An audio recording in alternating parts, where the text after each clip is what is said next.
sa atin. Sa pangalan po ng ating Panginoon sa Kristo, nandito po ang grupong ito. Unang-una po, para papurihan natin ang Diyos. At ganun din, bigyan din tayo ng putay sa may bahay, lalo na sa kapatid natin ni si Manay Iday Paula. Ilog po ng Diyos na makarating tayo sa at magpapatuloy tayo sa bahagi na pangangaral ng tinatawag na salita ng Diyos. Kaya po, sa buhay natin dito sa ibabaw ng sanglibutan,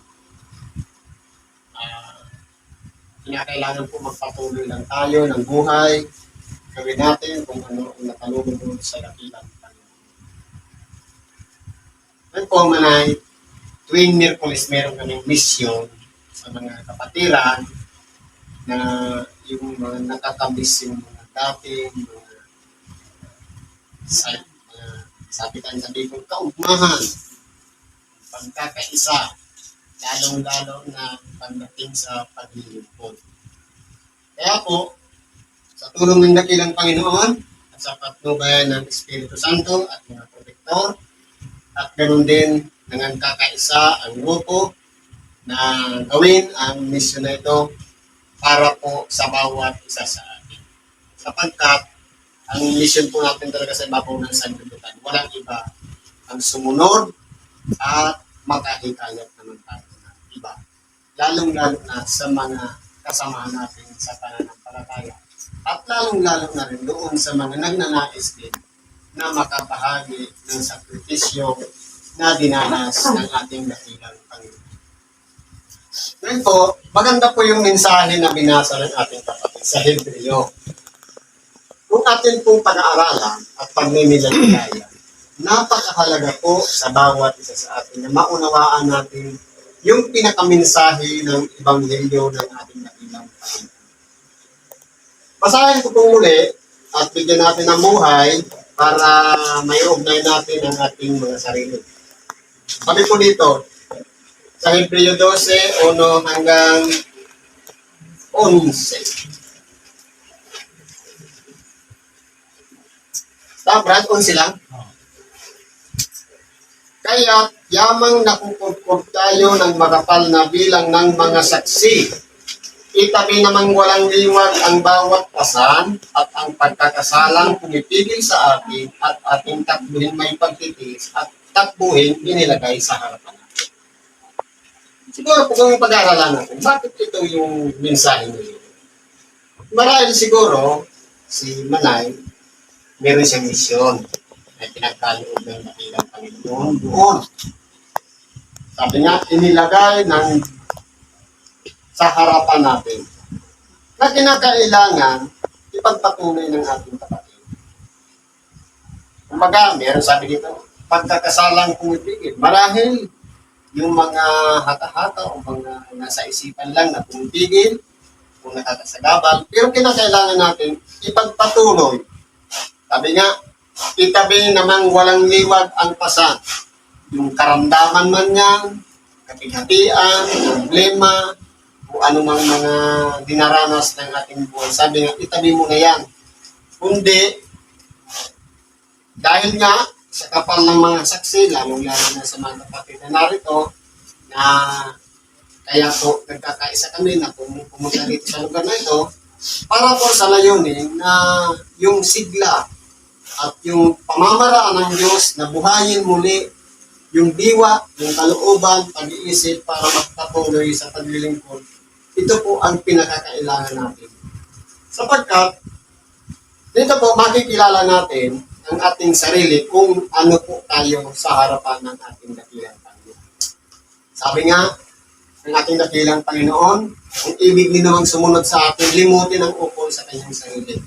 Ano man ang mga problema natin, mga karamdaman man o mga kabigatan sa buhay, yan po ay magiging balakid kung palagi po yung iniisip natin. Pero kung itatabi natin yan at iisipin natin ang ating dakilang Panginoon na sumusunod tayo sa Kanya, ayon sa Kanyang kalooban, magagawa po niya na idagdag na lang yung mga bagay na pinakakailangan natin. Pag nasumpungan na natin sa ating sarili, ang tinatawag na pagharian tayo ng Diyos. Sabi nga, hanapin muna ninyo ang Kanyang kaharian at ang Kanyang katwiran at ang lahat ng bagay ay pawang idaragdag sa iyo. Sa makatuwid, kung nasumpungan po natin sa ating mga sarili na pagharian tayo ng Diyos, tunay nga po na anuman ang ating mga pangangailangan, kakulangan man ng ating buhay na hindi maabot ng ating mga pag-iisip o ng ating mga pagnanasa, tunay nga po na kapag nandidiyan naghahari sa ating puso ang Diyos sa makatuwid bagay, ang pag-ibig, tunay nga po malalaman natin at matutuklasan natin sa ating sarili na yung mga kabigatan na yun ay parang nawawala na hindi natin namamalaga. Kumbaga, sabi nga sa English, don't focus your problem. Kundi focus tayo sa solusyon. Sabi nga, kung iisipin natin, halimbawa masakit ang ulo natin, isipin natin palagi, masakit ang ulo, maghapon tayo, wala naman tayong ininom na gamot, walang mangyayari. Pero kung isipin natin yung solusyon, baka kulang lang sa tubig o gamot, maaaring maibsan ang kabigatan. Ganyan po ang kalagayan dito sa ibabaw ng sanlibutan. Kinakailangan nating gumawa at yung habag ng Diyos sa bawat isa sa atin, lalong-lalo na sa mga kabigatan, mga problema na dinaranas natin ay maiibsan po yan sa tulong po ng ating dakilang Panginoon. Ang pinaka-importante po dito, yung pag-surrender ng ating sarili. Sapagkat tayo po dito sa ibabaw ng sanlibutan, sabi nga, wala tayong magagawa. Ni ang kapwa natin, mga tao, wala rin magagawa sa atin. Tanging Diyos lang ang gumagawa sa bawat isa sa atin. Kaya tayo binibigyan ng sapat na pag-iisip, binibigyan tayo ng libreng hangin, binibigyan tayo ng mga solusyon sa ating problema na riyan lang sa ating paligid. Kumbaga, bago pa nilikha ang tao, lahat ng kailangan ng tao nandiyan na, inihanda na ng Diyos. Kaya po, sabi dito, namasdan natin si Jesus na gumawa at sumakdal ng ating pananampalataya. Na siya, dahil sa kagalakang inilagay sa harapan niya, ay nagtiis ng cross na niwalang bahala ang kahihiyan at pumupo sa kanan ng luklukan ng Diyos. Tingnan mo nga naman, mga kapatid, ang pagtatagumpay ng ating dakilang Panginoon. Sabi nga, kung titingnan natin, pag-aralan natin, meron na tayong pananalig o paniniwala o pagtitiwala sa Diyos. Subalit, yan po ay mas lalo pang lalago kung ating pagtitibayin ang ating sarili, unang-una, sampalatayanan natin si Kristo at ipalagay natin ang ating sarili sa pamamagitan niya na magagawa niya ang lahat ng bagay. Kung tayo po ay nananalig sa ating dakilang Panginoon, na siyang sumakdal ng ating pananampalataya, tunay nga po na malalagpasan natin ang mga problema, ang mga karaingan natin dinaranas dito sa ibabaw ng sanlibutan. Kaya nga kung ating dakilang Panginoon nagtiis sa krus, pinagtiisan niya ang hagupit, ang mga sugat, latay, ang mga mabilad, at kung ano-ano pang dinanas niya doon sa krus, alang-alang sa bawat isa sa atin na nagtitiwala sa Kanya. Niwalang bahala niya po ang kahihiyan, na bagamat siya'y ibinilad, walang kasuotan nung siya'y ipakot sa krus. Hindi niya po yan ikinahiya, kundi ginawa niya alinsunod sa kalooban ng Diyos na kinakailangan mangyari na nakarakda para sa Kanya na dapat niyang gawin. Kaya po siya naparito sa ibabaw ng sanlibutan. At nagtagumpay po siya, kaya siya'y bumalik sa Kanyang pinanggalingan doon sa kanan ng Diyos sa Kanyang luklukan. Sapagkat dilidilihin ninyo yaong nagtiis ng gayong pagsarangsang ng mga makasalanan laban sa kanyang sarili, upang kayo'y huwag magsihina na manglupaypay sa inyong mga kaluluwa. Kaya po kung titingnan natin, dapat sana tayo po yung ipinako sa krus. Pero dahil sa pagmamahal ng Diyos at sa pag-ibig din ni Kristo sa bawat isa sa atin, yung mga kabigatan na dapat sana tayo ang nagsasakripisyo, tayo ang dumanas ng mga latay na yan, ng mga paghihirap at ng pag-alipusta ng mga tao. Dinanas po yan lahat ng ating dakilang Panginoon. Kumbaga, yung para sa bawat isa sana sa atin na tayo ang gumagawa, ginawa na, sinalunan ng ating dakilang Panginoon dahil sa pag-ibig niya sa atin. Kaya po, kung tayo man po ay nanghihina o nanglulupaypay man ng ating mga kaluluwa, kinakailangan po sumampalataya lang tayo kay Kristo na siyang magtatanong sa atin ng kapahingahan ng ating mga kaluluwa.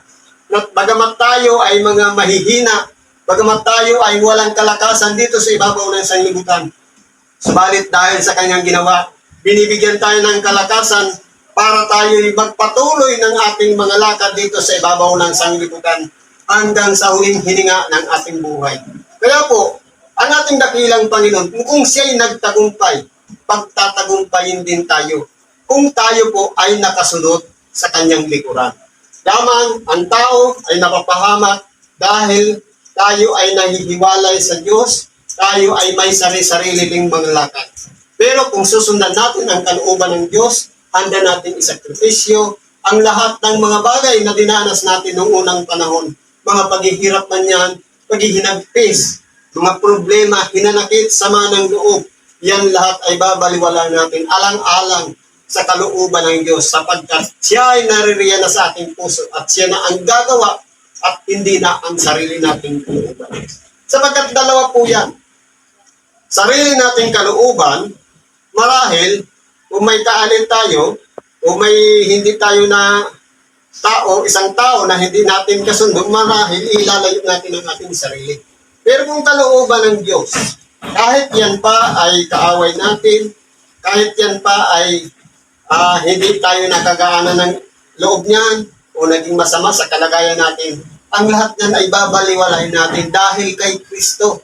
Dahil kinakailangan natin isakripisyo ang ating sariling kalooban alang-alang sa kalooban ng Diyos. Sabi nga, hindi pa kayo nakikipaglaban hanggang sa mabubuang dugo na nakikipag-away laban sa kasalanan. Kung pag-aaralan natin, wala pa tayo sa kalingkingan ng ginawa ng ating dakilang Panginoon na ipinaglaban ng bawat isa sa atin. Ang kanyang laman at dugo na dumaloy sa krus ng Kalbaryo, hindi niya po hinayangan yun dahil yun po ay pagmamahal po sa bawat isa sa atin. Kung tayo po kaya ay dumanas ng mga hagupi, hindi ba gumaganti tayo? Kapag tayo po ay inaalimura, hindi rin, inaalimura din natin. Pero si Kristo naging mapagpakumbaba hanggang sa kamatayan sa krus. Hindi po siya gumanti. Sabi nga, katulad siya ng isang tupa na dinadala sa patayan na wala man lang ni kahit kapirasong salita na lumabas sa bibig. Pero po tayo mga tao, pagka minsan, kapag tayo ay minumura, hindi tayo nakakatis, nagmumura din tayo. Kapag tayo ay nakakarinig ng mga iba't ibang salita, lalong-lalong na kung araw-araw na ginagawa sa atin, nakakapagganti tayo sa kanila. Pero ang ating dakilang Panginoon, naging huwaran na kinakailangan huwag natin gantihin ng masama ang gumagawa ng masama. Sa makatuwid, kinakailangan magsitibay tayo sa pananalig na lang kay Kristo. Hindi na kailangan natin isakripisyo ang ating sarili na tayo ipako sa krus. Magtiwala lang tayo sa ginawa ng ating dakilang Panginoon na siyang magbibigay ng kagaanan ng ating mga kabigatan sa ating mga buhay. At inyong nilimot ang iniaral na ipinakikipagtalo sa inyong mga anak. Anak ko, huwag mong walang bahala ang parusa ng Panginoon. Umanglupaypay man kung ikaw ay pinagwiwikaan niya. Sa makatuwid, ang pangangaral ng salita ng Diyos ay isang pamamaraan na pinagwiwikaan tayo ng Diyos. Ngayon, kung yan po ay pagdaramdam natin dahil sa taong nagsalita, hindi po yung tao ang makakabigatan natin. O kaya hindi tayo magkakasala doon sa tao na nagsasalita. Sa makatuwid, sa Diyos, sapagkat siyang napuudyok sa tagapagsalita o ibang hilista upang sabihin kung ano ang nasusulat sa banal na kasulatan. Kaya ibig sabihin, kung tayo man ay nangagkamali, tayo man ay nangagkasala, kinakailangan tayong ituwid ng isang ama Katulad din naman ng pagmamahal ng Ama sa kanyang anak. Sapagkat pinarurusahan ng Panginoon ang kanyang iniibig at hinahampas ang bawat tinatanggap na anak. Sa makatuwid, sa ating mga kapatid, kapag nararanasan natin ang mga hampas o palo na dumarating sa ating buhay, huwag po tayong panghinaan ng loob. Ibig sabihin, inaari tayo ng ating Ama sa Espiritu sa makatuwid bagay ang Diyos bilang mga anak. Napakasarap kayong pakinggan na tawagin tayong anak. Hindi na tayo katulad ng alipin na sinasabi, hindi alam ang ginagawa ng kanyang Panginoon. Tayo ay tinatawag ng anak kung tayo ay mula sa isang alipin na kalagayan.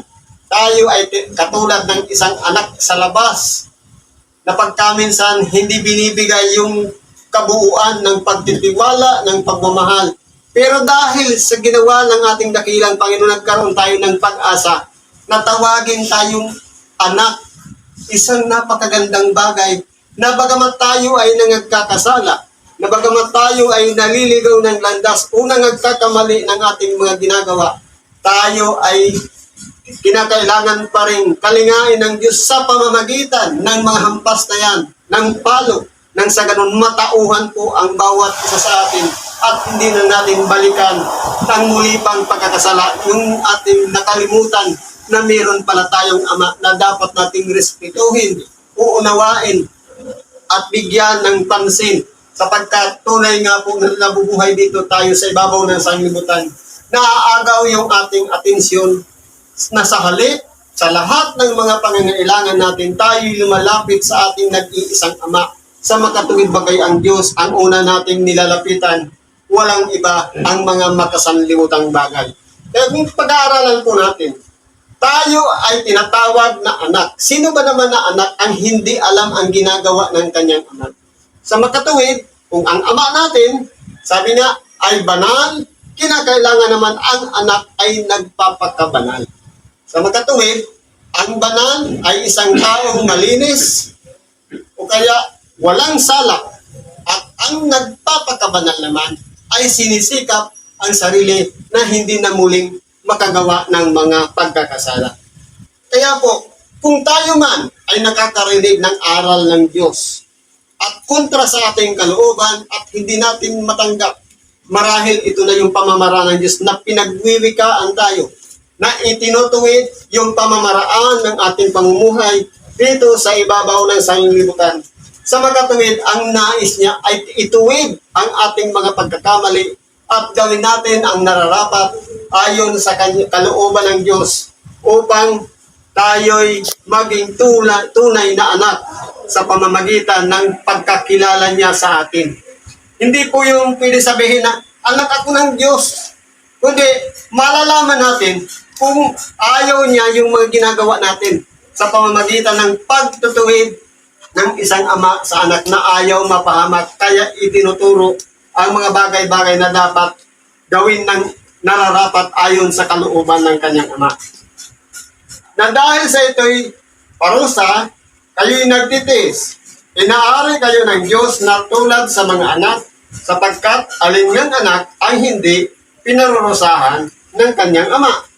Kaya po, kung tayo man po ay pinagwiwikaan sa pamamagitan ng aral o salita ng Diyos, magpasalamat po tayo.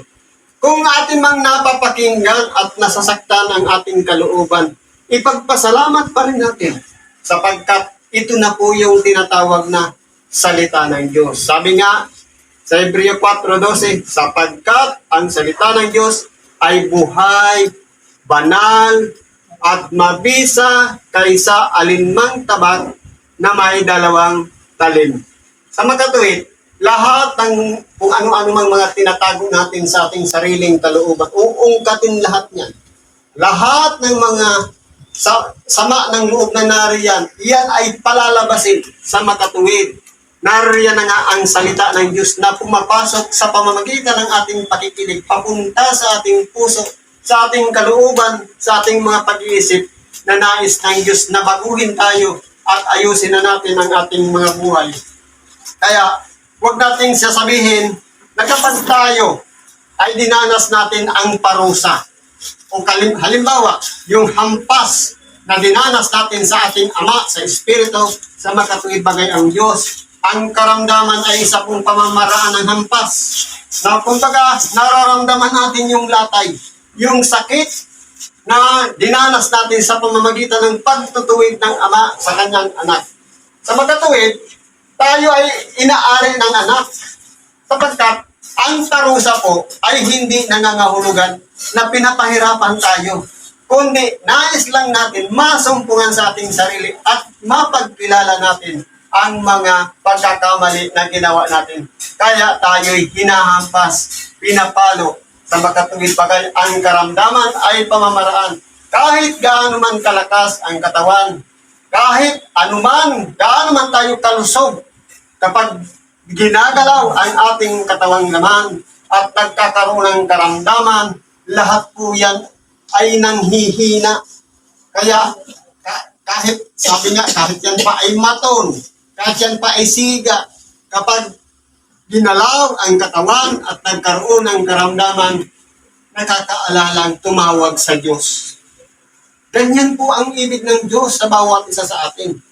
Datapwat, kung kayo'y hindi pinarusahan, na pawang naranasan ng lahat, kung gayo'y mga anak sa ligaw kayo at hindi tunay na anak.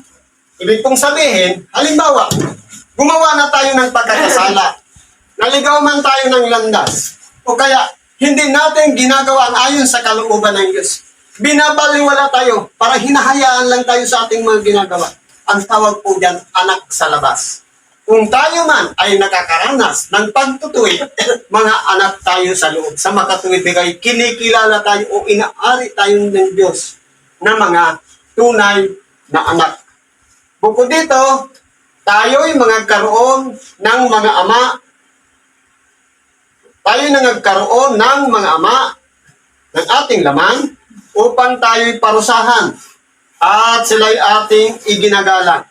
Kung paano ang ama natin sa laman, kapag tayo nagkakamali, ay pinapalo tayo o pinarurusahan.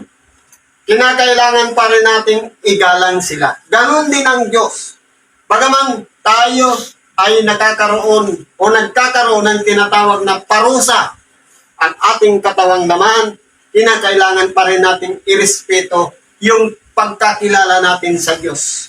Sapagkat yan po ang pinakamahalaga na dapat maunawaan ng bawat isa sa atin na kinakailangan tayo'y may paggalang sa Diyos bagamat tayo'y dumaranas ng mga kapighatian, problema o mga karamdaman.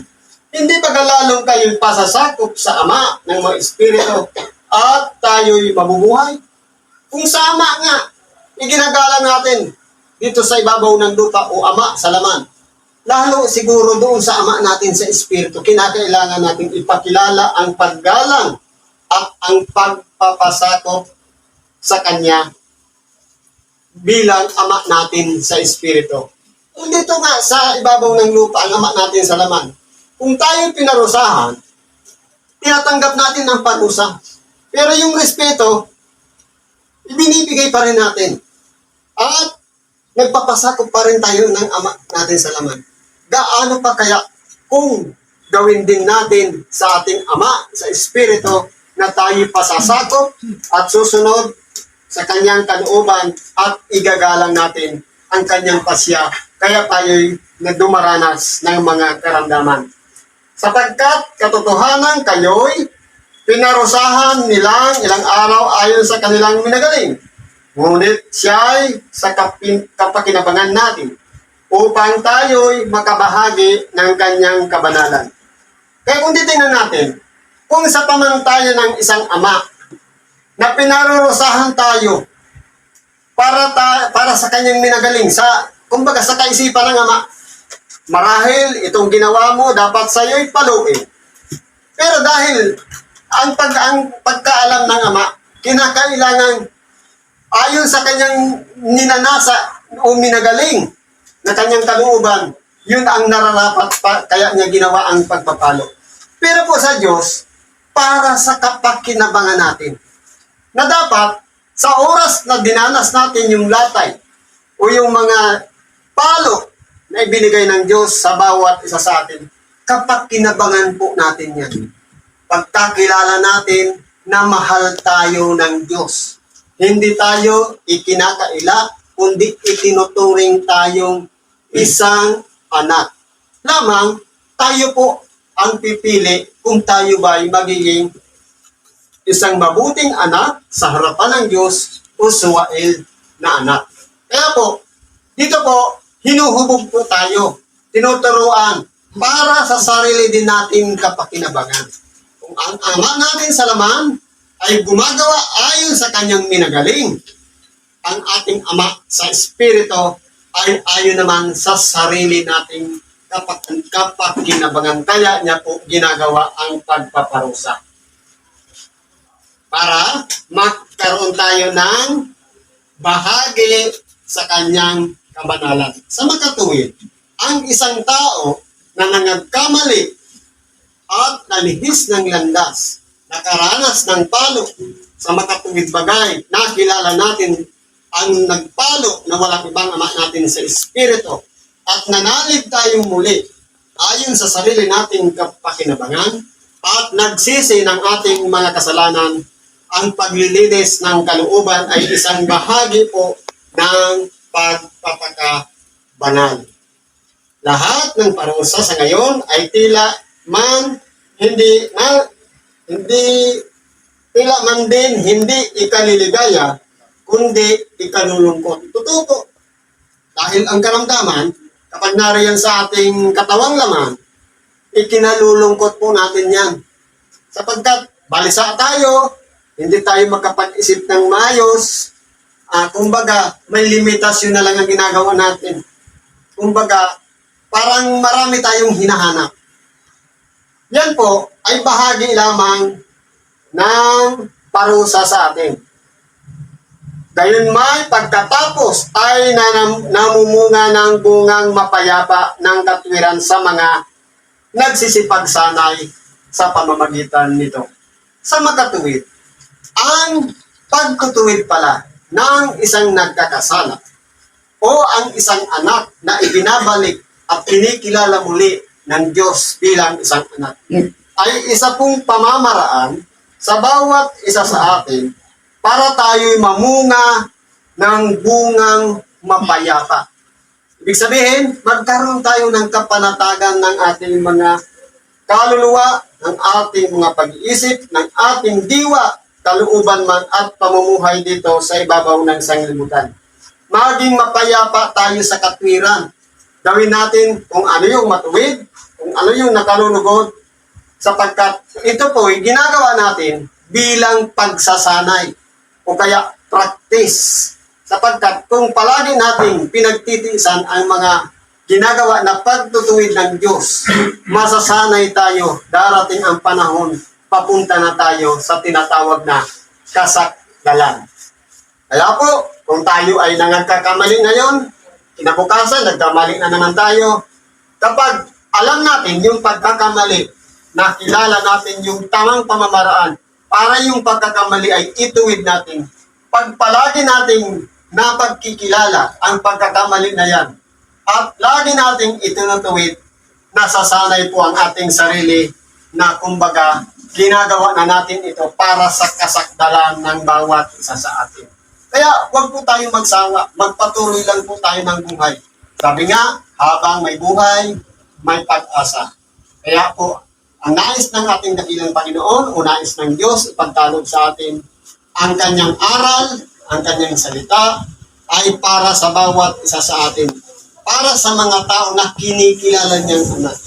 Sa makatuwid, tayo man, ako man, ikaw o sila, lahat tayo ay tatawaging anak kung tayo ay nararanasan natin sa ating buhay ang pagtutuwid ng isang anak. Kung tayo po ay nagkamali, kung nalihis ng landas, naranasan natin, nakarinig tayo ng salita ng Diyos, ito na yung pamamaraan ng Diyos para ituwid na muli tayo at makabalik tayo doon sa kung papaano inilagay ang takbuhin na dapat nating gawin. Magpatuloy po tayo at kumbaga halimbawa, Ito yung gawain natin, ministeryo, ito yung pinaglalakaran natin. Pagkatapos na pahiwalay tayo, yung yung inilagay sa harapan natin ng Diyos, yun muli ang takbuhin natin. Magpatuloy tayo sa paglilingkod, sa pamamaraan na tayo'y nagsalita. Hanggang kailan mo patitindigin ang bandila ni Kristo? Ang sagot natin, hanggang kamatayan. Sa makatuwid, habang may buhay, may pag-asa, magpatuloy tayo sa paglilingkod na yan, sapagkat tunay nga po, dito mapagkikilala natin ang pag-ibig sa kapwa ay pag-ibig sa Diyos. Salamat at mapagpalang hapon sa bawat isa sa atin.